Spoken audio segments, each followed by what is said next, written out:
আসসালামু আলাইকুম, কেমন আছেন সবাই? আজ আপনাদের সাথে একটা ভিন্নধর্মী আচার রেসিপি শেয়ার করব। সেটা হচ্ছে কামরাঙ্গার আচার। কামরাঙ্গা তো অনেকভাবে খেয়েছেন, অনেক ধরনের আচার খেয়েছেন। কামরাঙ্গার আচার হয়তো কখনোই খাননি, হয়তো বা দু একজনে খেয়ে থাকলেও খেতে পারেন। তো চলুন বেশি কথা না বাড়িয়ে ভিডিওটা শুরু করি। প্রথমে আমি গাছে থেকে কামরাঙ্গা পেড়ে নিয়েছি, কম পাকা এবং বেশি পাকা সবগুলো মিক্স আছে। তারপর এগুলো যে সাইড রয়েছে, যে ব্রাউন রঙের একটা সাইড রয়েছে, ওই সাইডগুলো কিন্তু কেটে নিতে হবে। 5টা সাইড রয়েছে, সবগুলো কেটে নিয়েছি এবং 2টা মাথাও কেটে নিয়েছি। কেটে নিয়ে হাত দিয়ে খুব ভালো করে এটাকে মেখে মেখে একটু ধুয়ে নিতে হবে, একটু ময়লা থাকতে পারে, সেজন্য ভালো করে ধুয়ে নিয়েছি।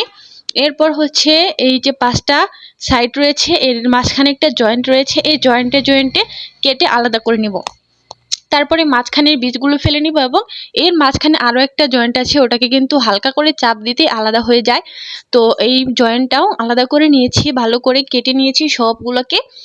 তারপর এটাকে ভাপে দিতে হবে। তো কড়াইতে দিয়েছি এবং বেশ কিছুটা পরিমাণে পানি দিয়েছি, যাতে আচারটা সিদ্ধ হয় এবং খুব ভালোভাবে আচারটা বানানো যায়, তার জন্য কিছুটা পরিমাণে পানি দিয়েছি এবং এটাকে ঢাকনা দিয়ে ঢেকে সিদ্ধ করে নিব।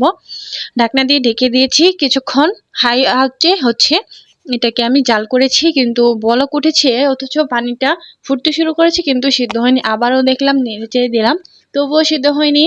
তারপরে আবারও ঢেকে দিয়েছি যেন পানিটাও একটু কমে এবং এগুলো সিদ্ধ হয়ে যায়।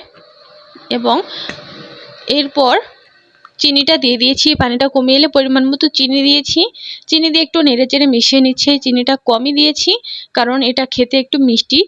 তারপর হচ্ছে লবণ দিয়েছি, লবণ দিয়ে মেখে নিলাম, আবার ভালো করে নেড়ে চেড়ে দিলাম। একটু মরিচের গুঁড়া দিয়েছি যাতে সুন্দর একটা কালার আসে, কালারটা সুন্দর আসলে আচারটা দেখতে এবং খেতে ভালো লাগবে। তারপরে হচ্ছে দিয়েছি চিলি ফ্লেক্স, বেশি করে দিয়েছি যেন একটু ঝাল ঝাল হয়, যেহেতু কামরাঙ্গা একটু মিষ্টি টাইপের হয়, তার জন্য ঝালটা বেশি দিয়েছি। নেড়ে চেড়ে নিয়েছি। কিছুক্ষণ পর হচ্ছে ভাজা জিরার গুঁড়া দিয়ে নেড়ে চেড়ে নেব। পানি কিছুটা শুকিয়ে এলে ভাজা জিরার গুঁড়া দিতে হবে।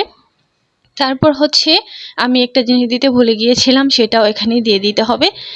তো আরও ভালো করে নেড়ে চেড়ে দিলাম। আমি দিয়ে দেবো 1 খণ্ড এলাচ, দারচিনি, তারপরে হচ্ছে 2টা লবঙ্গ এবং গোলমরিচ, সব কিছু দিয়ে আবার নেড়ে চেড়ে নিলাম। এগুলো প্রথমেই দিলে হয়তো বেশি ভালো হতো খেতে। দেখুন একটাবার দেখেই কত ভালো লাগছে, খেতে অনেক বেশি মজা। আপনারা বুঝতেই পারবেন না যে এটা কামরাঙ্গা দিয়ে বানানো হয়েছে। তো এবার কিন্তু পানি শুকিয়ে গিয়েছে, ঠান্ডা হলে এটাকে আমি নামিয়ে নিব। এই আচারটা দেখতে যতটা না মজা, খেতে এত বেশি মজা, কি বলবো। আর কামরাঙ্গার আচার না খেলে খুবই মিস করবেন। তো আজকের মতো ভালো থাকেন সবাই। আমার ভিডিওটা ভালো লাগলে অবশ্যই একটা লাইক দিয়ে সাবস্ক্রাইব করে পাশে থাকবেন। টাটা।